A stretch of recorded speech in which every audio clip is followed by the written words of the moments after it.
Do animals always give in to our requests? Hi, my name is Akshaya Kaure. I'm a nature and animal communicator, which means I can speak to plants, animals, and other species and have two-way conversations with them. I live at a farm with a lot of wildlife around me. We have garden lizards, we have house lizards, we have snakes sometimes, a lot of birds, a lot of different variety of insects, of course my dogs, plants, trees, you name it, and we have it. And therefore sometimes we also have guests in the house. Sometimes those guests become permanent residents as well. So this is a story of a house lizard who became a permanent resident in my house. Every night when I would sit in my drawing room, I could hear this lizard loud and clear, and I knew she was behind the TV set.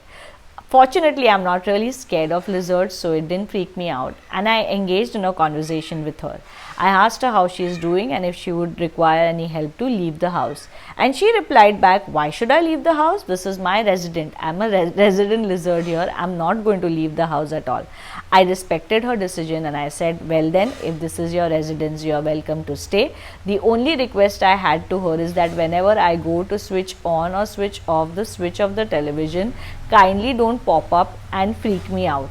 I will always tell you when I'm coming there to switch it on and off so that you also know I'm there, and then it would mean a lot to me if she also maintains that distance and doesn't just pop out very close while I'm switching on or off the television, because that would really startle me and freak me out."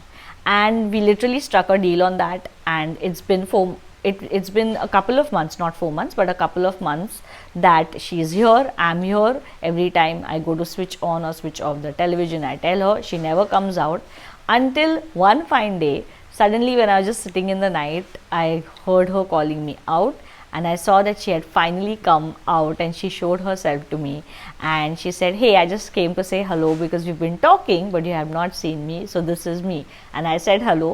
I respected her, and she said, and then one of my dogs just started barking, so she went back and she hid, and we continue living peacefully and we coexist together. So even though I would have preferred for her to leave the house, she decided to stay, but she did negotiate with the terms and she respects my request of not freaking me out when I go close to her residence.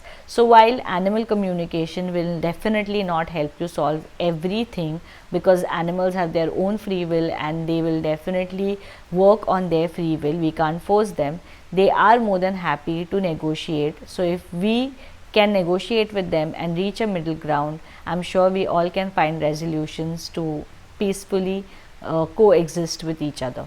I hope you enjoyed watching this video and found it helpful.